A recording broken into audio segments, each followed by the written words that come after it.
And welcome. I'm Simran Singh, your host of 1111 InnerViews TV. I'm thrilled to have today an individual who I have personally experienced. And it's always wonderful when I can interview someone and present someone to you that I have had a personal experience of and truly value their work and truly see that their work is touching many, many lives. So I would like to introduce you to someone that really works with people on many different levels. She has released a CD entitled Awaken. She works with sound, and she is an individual that is able to have the ability to understand energy and how things are working in our world. My guest today is Aleya Dao, A-L-E-Y-A-D-A-O, and you may have seen her feature in this current issue of 1111 magazine. It was an absolutely powerful interview, and I was thrilled to have that conversation because she went deeper than a lot of people are aware of in terms of knowledge that we have about other dimensions and what we are truly experiencing as individuals, as human beings on the planet today. So without further ado, I'd like to welcome Alia Deo to 1111 InnerViews TV. Welcome, Alia. Thank you, Simran. It is an honor and a joy to be here. Well, I've been excited about this particular show for 1111 InnerViews because I have experienced your work, and I am a subscriber to your Cups of Consciousness and your Tall Cups of Consciousness, which I have enjoyed thoroughly, and really see the intent, the love, the vibration, the high frequency of, and the incredible knowledge that you are bringing here. And so I wanted to present you to my audiences so that if this is something that they need in their lives, they can access it and touch it. And I'd like to give them a good overview of things that they may or may not know about. And I'd love for you to begin by talking about the higher self. You know, many people think we have just one higher self, but I know that when you start many of your meditations and your tall cups, you bring in a body deva higher self and the higher self and many different types of energies that we carry.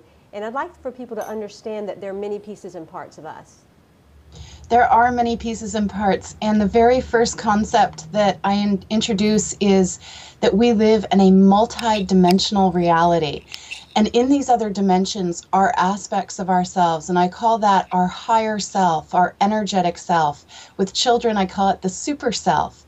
And so when you allow yourself to perceive, invite, imagine that you have another aspect of you that does exist in a higher dimensional realm, that is your higher self. And when you connect with that, you then actually open to get information from your higher self, your energetic self, whatever words you want to call it, your super self.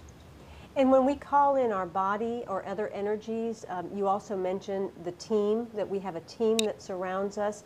Talk about the level of support that exists in the unseen realms for us if we have that conscious intent to connect. There are three energies that affect our reality as we journey here in this world. Our soul essence that resides in our physical human form, and then we have our body that is literally of earth. It's 80% water. The planet is 80% water. And so if we realize that we are actually in an earth body, in an earth form, something that is from the nature kingdom, and it has its very own unique consciousness. I make the analogy that the body deva is very similar to like your horse that you're riding. And then we have a third component that affects us in another dimension, and that is our team, our guides, the energy consciousness that surrounds us. And they actually have the capacity to gather information, to buffer energy, to be a protection mechanism, to model particular energy in their own fields. So if I ask that team of mine, the energy consciousness that surrounds me in another dimension, to hold self-love, it's going to be 1,000 times easier for me to move into that vibration of self-love because I'm in an energetic environment that is supporting a particular vibration that I'm intending. Now, why, So that Aleya, go is ahead. this more important now than ever? With the changes that the planet is going through, with the changes that so many people are feeling, especially in 2012, and coming off of that 2011 energy, why is it more important than ever to allow ourselves the access to our team, to our body, to our higher self, so that we can be supported? I think that we're all actually getting a lot more sensitive. Even the guy that's sucking down 12 beers and watching TV every night.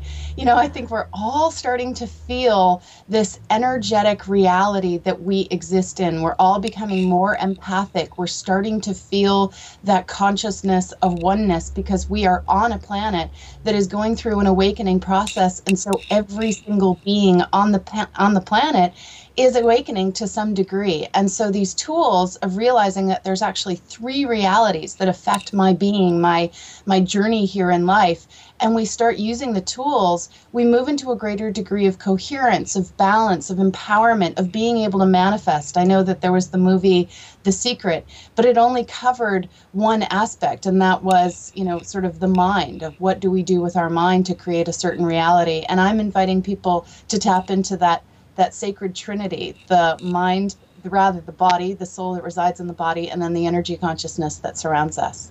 That's wonderful. You spoke a few minutes ago about how we are 80% water, the earth is 80% water, and your own awakening experience happened on a table with a water bladder and sound. So can you tell a little bit about that so that people can understand kind of where all of your gifts and all of your knowledge originally were birthed from or remembered?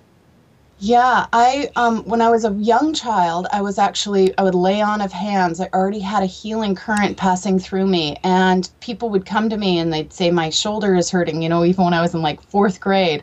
And then when I went to boarding school, the same thing happened. I was sort of like this natural counselor, and people would show up with their trials, their tribulations, their torn Achilles, whatever it might be. Maybe not a torn Achilles, that's what my dog has right now, but like a torn gastroc, and I would just work on them without having any conscious knowing of what I was doing. And then when I went to college, I ended up going to massage school in the evening for my junior year. And so my senior year, I started my private practice as a massage therapist. And then I became a Reiki practitioner and then a Reiki master. And then I went and became a doctor of Oriental medicine and got my acupuncture degree. So and then had a private practice for about 10 years, 15 years.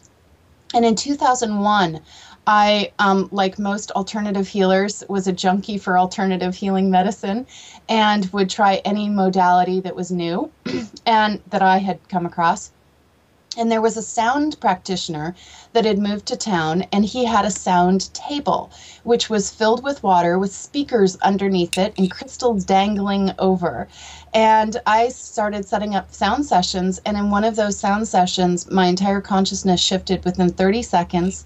I had awareness of the other realms, and it took me about 3 to 5 years to integrate that 30-second awakening process. And in that 3 to 5 years of integration, after that enlightenment experience where my entire consciousness shifted, I was forced to gather energetic tools to listen to these beings in the higher realms so that I wouldn't literally go crazy with high levels of empathic sensitivity and awareness of these other realms.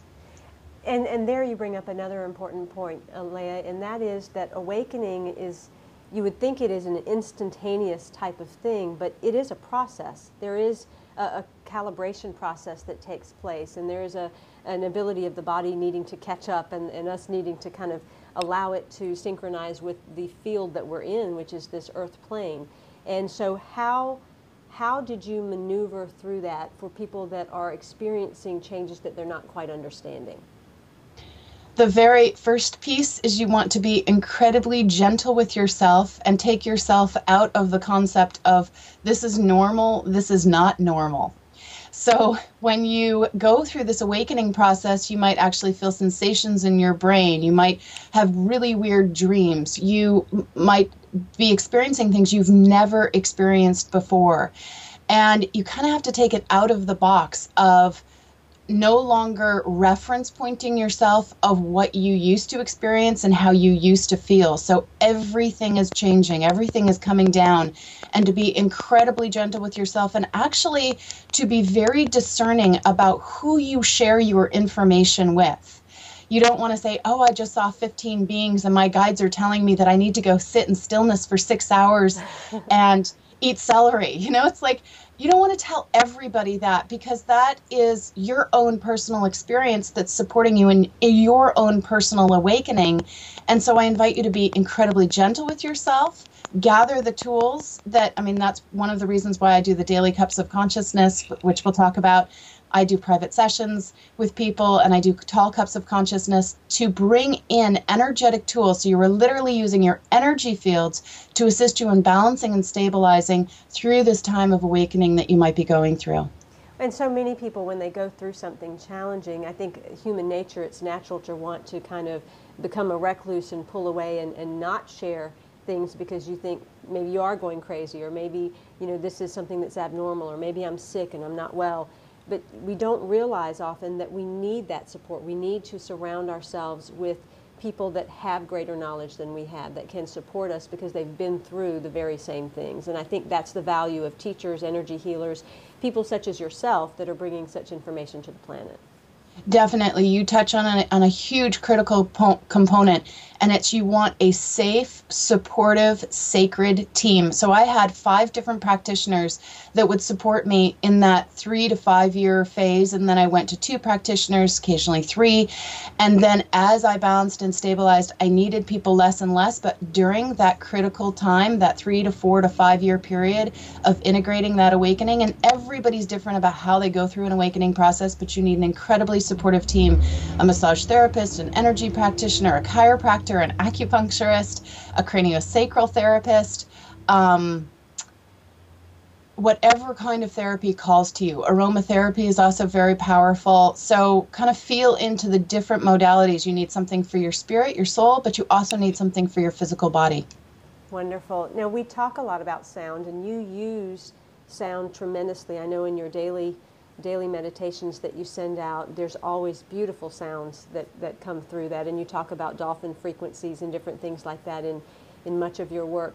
What is that importance of sound, and why is it that it creates healing in our body or creates a shift when we access certain types of sounds?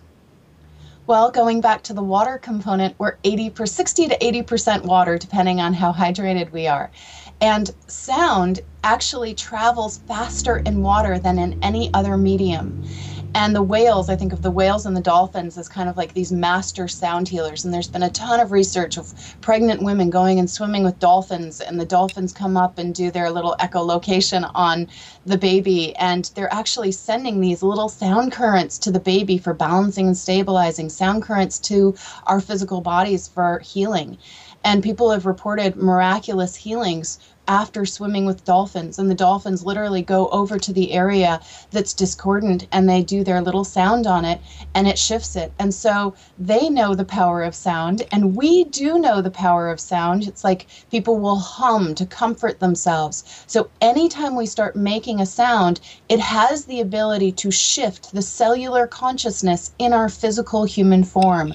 Our thoughts are a silent sound. Our words are an out loud sound. And so when we use the sound and we direct it in a very focused way, it has the capacity to shift the consciousness of the body and the soul. I love how you use sound, and your CD, Awaken, is an absolutely beautiful, beautiful CD. My children love it. I love it. We play it all of the time. So I definitely urge everyone to go to aleyadeo.com and access the information on the Awaken CD, along with the Cups of Consciousness and Tall Cups of Consciousness and sessions that she does. Aleya, let's talk a little bit about empathy, because so many people are experiencing discomfort or have experienced certain discomforts and illnesses in their lifetime, and it's not really always about them. And I think that that's something that people don't think about or don't know. Many people don't know. They just feel like something's going on in my body, it has to be about me. But that's not the case, as you say.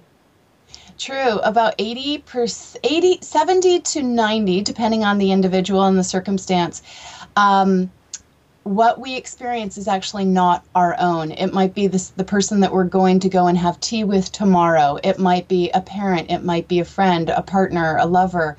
And empathic sensitivity is designed to teach us compassion. Once we have mastered compassion, our level of reactive empathic sensitivity goes way down, as well as co-creative relationship. The majority of us are very codependent. We want other people to be happy. We want to use our energy to support them. We want people to need us. And whenever we carry what I call an energetic responsibility, meaning I want my husband to be happy, therefore I am responsible for his happiness, I am then going to empathically feel all of his unhappiness. And then I'm going to literally take on at an energetic level the task of trying to make him happy, where in truth, that is his responsibility. So if I invite what I call that higher self, that energetic aspect of me, to send all responsibility for his happiness back to him, and I hold happiness on me, in me, for me, my level of empathic sensitivity goes way down. If I do feel another person, that just gave me an opportunity to literally walk a mile in their shoes, have less judgment, more compassion. I know what it feels like to be in their reality. And then when I have that energetic discernment, I can hold a safe space for them to be in whatever they need to be in, and the empathic sensitivity clears. So there's two major components with empathic sensitivity: learning how to be more co-creative instead of codependent, and being more compassionate instead of judgmental. It's so important, and one thing that I have learned and that I often do myself is when I'm around someone and something happens, let's say a headache starts to form or a certain twinge in a certain part of the body starts to form, I take a moment to step aside and take a breath and ask that if I have taken on something that's not mine, that it be released either into the light or go back from wherever it came so that that person can resolve that issue. And it's very interesting to me how instantaneously things will leave the body. And that's when you know it is something that's empathic versus something that is your own that has to be resolved internally through emotions or thoughts. Very true. And there's a third component to that. So when you notice that energy that's coming in, if you feel that empathic sensitivity, the other indicator is that our soul essence or our body or the team that surrounds us, or the energy consciousness in the other realms, has energetic information for that individual. And if we invite that energetic information, even though our mind doesn't know what that is, to be sent to whomever it is we might be feeling, we don't have to consciously know who that is, then again the empathic sensitivity will release. Wow, that's powerful. That means we can not only support ourselves in our own healing, we have the ability to be a catalyst for someone else's healing, knowingly or unknowingly. And that is another way that we can help in the shifting of the planet and the shifting of individuals to their greater empowerment. Exactly. So if you have attachment to there not being any war in the world, okay, how do you hold peace inside yourself? And then send that energetic information to everybody on the planet to the degree that they so choose at the level of their higher self. My guest today is Aleya Deo, and she is an incredible healer, a sound healer, as well as someone that just truly has a great amount of knowledge when it comes to various things. And I would love for you to access all of her work. You can go to aleyadeo.com. You can find out about her CD, Awaken, which is absolutely beautiful. You'll thoroughly enjoy that, and I highly recommend that you access that piece for your own meditations, just for your own background music, because you're going to get a lot from that. In addition, allow yourself to experience the cups of consciousness and the tall cups of consciousness. Cups of consciousness is a daily meditation that you can get, and I believe she has on her website the ability to have a free week of that so that you can experience it. So definitely go and access your free week. I'm certain that you're going to want to continue. And then Tall Cups of Consciousness is a monthly video energy session that's anywhere from an hour to an hour and a half, where you are supported in releasing and in empowering yourself with the kinds of energies that you need to move on to your next best step. I will be right back with Aleya Deo, and we will talk a little bit more about all the wonderful things that she does and the great wisdom and knowledge that she possesses and carries to us. We'll be right back after this commercial break.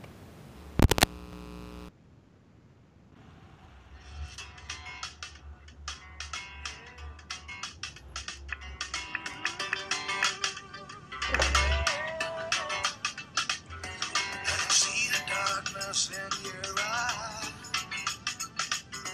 I can feel the pain deep down inside. You can knock me down and count to 10,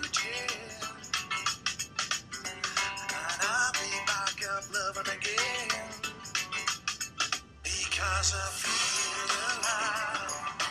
Yeah, yeah, yeah, yeah. When you're by my side, that's all I want to do.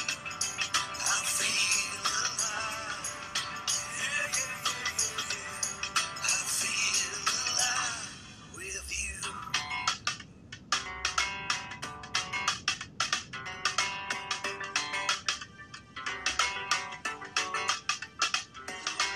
When a touch shows up. Welcome back. It's a pleasure to have you here today. I want you to also be sure and access some of our other wonderful free gifts. I do 1111 Talk Radio, and there's some amazing archive shows with leading change agents in the realms of spirituality, motivation, personal development, personal growth, and just knowledge of consciousness. So definitely access all those live shows and archives. If you'd like to listen in to Aleya Dao's show, she was the final show in 2011, and it was a powerful show that we had, along with a beautiful meditation that she did at the end. In addition, access 1111 magazine. It is free now, gifted to humanity. You can access the current issue and all archived issues by going to 1111mag.com. And in the current issue, which is themed Into the Ashes, you will see a beautiful in-depth part 1 interview with Aleya, going into a lot of these topics so that you can truly read them and allow them to marinate in your mind and heart. In addition to some other powerful interviews with Maureen Moss, Nick Ortner, Dr. Joe Dispenza, Wayne Dyer, and Anita Morjani. So there's a wonderful collection of features there, and I hope that you will allow yourself to access it. I want to welcome back Aleya and continue this great conversation that we're having. Aleya, what are the areas that people seem to be most charged with or having angst in at this time that you find when you're working with people? And what is the best thing that they can do on their own to support themselves? Or what is it that you do to support them in moving through that? I would say the major 2 components that people are challenged and charged by right now is the financial component, resources, support, and the other piece is an intolerance for other people. It is that desire to just cave and get away from everyone and take time alone. So there's this kind of overwhelming, hurried, frenzied, time-accelerated stress that causes a lot of anxiety, a lot of anger, irritation, and reactivity. And then the fear and the anxiety around not being financially supported. The 2 components that I invite, at least the first component that I invite people to move into around that financial stress, is to understand that we are in this time of transformation, in an awakening where all of these old energies are literally falling away and a new way is being birthed in this very moment. We're in an evolutionary leap.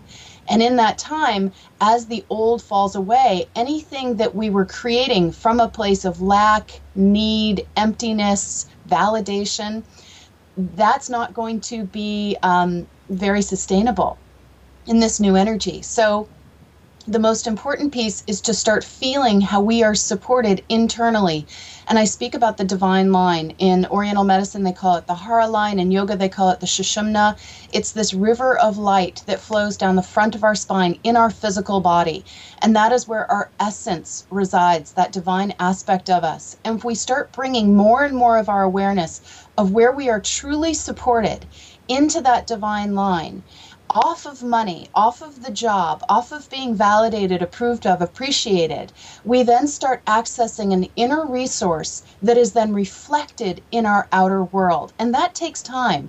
But when we allow that energetic aspect of us, our higher self, to work with our energy fields to bring those reference points for support, for comforts, for soothing, for power, for protection, back to the divine line and off of the financial energies, we feel fuller, more empowered, more clear, less fearful, and then we have the capacity to move forward from an innerly abundant place. So that's the first piece that I bring through on the financial stress. And then do you want me to dive into the component around the irritation and the stressful, overwhelmed? Before you do, I want to go into one Yeah. thing. Focusing on that hara line that's on the front of the spine, that is a way for us to step a little bit more into being, to step a little bit more into our connection with our true essence. Does that eliminate the doing that has to take place? Or are we supposed to also have some of that doing in the process? Because sometimes I find that doing and being are the same thing, but it's our approach to them that is different. And I think people confuse what doing and being is. What are your thoughts on that? Well, the good thing is that every couple seconds we have to take a deep breath in. And that deep breath is a bit of a doing. You know, we have to do that. And when we breathe in, it's actually energetically, unconsciously pushing us into this divine line, into our essence. And on the inhale, when we hold that breath in, we are most close to the divine. We are in a state of connection. The exhale is the expression of that divine essence energy. So it's a combination of we breathe in, which is a doing, to be, to feel that divine essence activation. And you can do this in the grocery store. You can do this when you're falling asleep at night. You can do this in the shower. You actually do it all day long. And the more conscious we are that some part of us is bringing ourselves into a deeper level of connection, the more amplified and stronger that gets. So this is not something that we have to fit into our lives. This is actually our life. You're already doing it.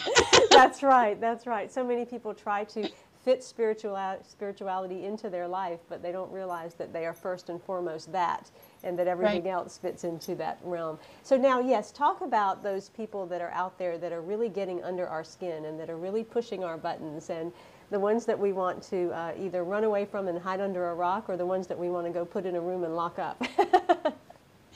And I take a look at all of the challenges that happen to us in our lives. Any place where we are reactive, that is our next opportunity to become more enlightened, more aware, more conscious. So a lot of the times people talk about spirituality and they say, you know what, my life is just too stressful. I'm going to wait until the stress period goes away.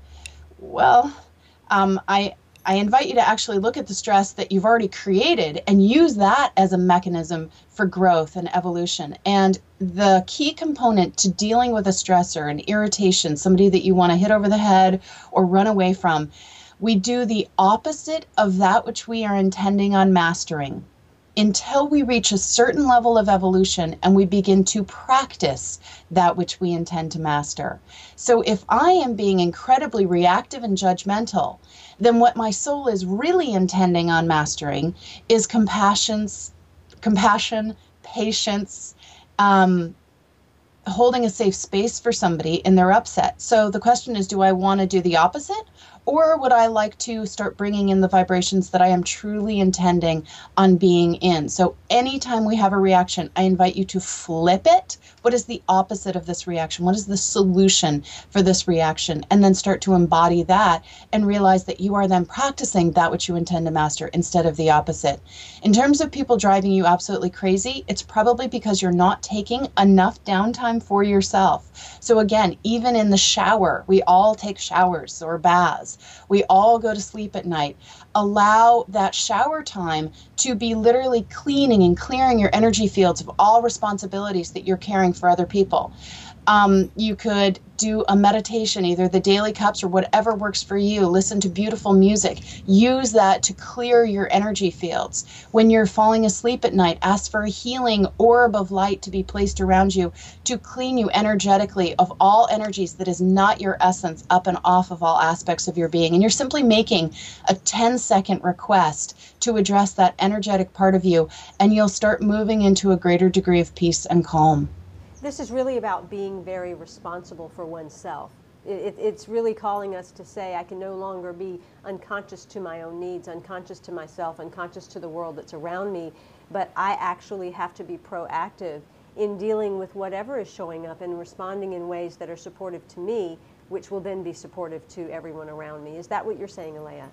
It is what I'm saying, and I'm a little bit of a hedonist. I like feeling good. And so when I don't take personal responsibility for my reality and other people are responsible for my happiness, for supporting me, for approving of me, that doesn't feel good. That causes high levels of anxiety in me. And so I invite you to ask yourself, what feels good? Which one? And start making those choices from that place. That's right. How much love can we stand, right? Yeah, I mean, we are the divine essence aspect. And so when people say, you know, they have issues of self-worth, it's like, well, you are the divine energy. And so you're everything. So why wouldn't you? It's not even a question of deserving. You're just everything. So you might as well embrace it. I love that. You are just everything. Aleya, I would love for people to experience a little bit of you so that they can have a taste of what they might encounter with cups of consciousness or tall cups or whatever you would like to share with us today. Are you open to doing something like that? Definitely, definitely. Then I will turn the screen over to you. Okay, so I'm being told to actually just bring in a sound, a tone to first ground. And so we're using sound to help us move into a more grounded, anchored, connected place. I invite you to take a deep breath into your belly and let your energy fields use this sound to ground you.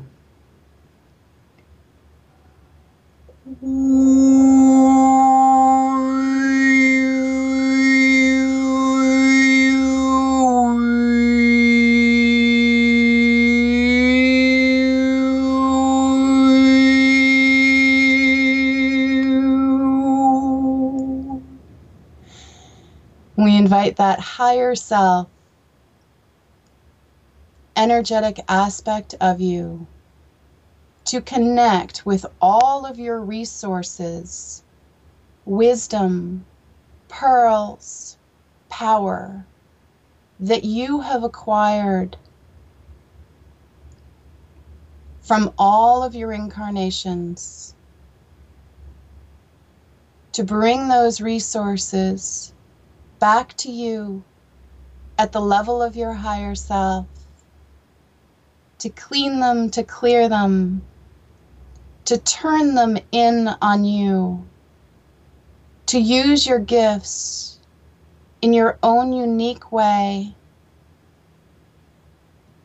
to bring all of your orientation points, your anchors, your reference points off of everyone and everything and back to the divine line of you, your body deva, and your team. Bringing in the sacred geometric shape of your essence, your body deva's essence, and your team. Let it be so. Aho. Oh, that was just delicious. Just delicious. Very short, very simple. Try to make it potent. And I did feel that little energy shift when we really allowed that sacred geometric shape of our essence to surround us, to be our protection mechanism, our buffer, our boundary. Wonderful. I'm very, very grateful that you were sharing that with our audience, and I know that they all felt it. I certainly did. I always do with all of your work. I think it's just beautiful and has so much love and intention behind it. Is there anything in particular, Aleya, that you would like to share with the audience before we go? Just anything about yourself, your work, or a message that you feel like they need to hear at this time? We are at an incredible time of humanity. Every moment on the planet at any point in time is an incredible moment, but we are literally in the middle of an evolutionary leap. All of the old ways of being are falling away, and there is a new way that is being born. That new way is some energetic aspect of you. Some part of you has this incredible wisdom that you are waiting to bring in for yourself. We invite you from the future to come and help you navigate through this time. Many of us that are aligned with this kind of work, with 1111, some of you might actually be from the future, coming back into the past with pearls of wisdom. We invite you from the future to help you in this now. Oh, thank you so much, Aleya. This was just such an absolutely beautiful show, and I loved being with you, being in your energy, and having you share such beautiful words and gifts with this audience. So thank you, thank you, thank you from 1111 InnerViews TV.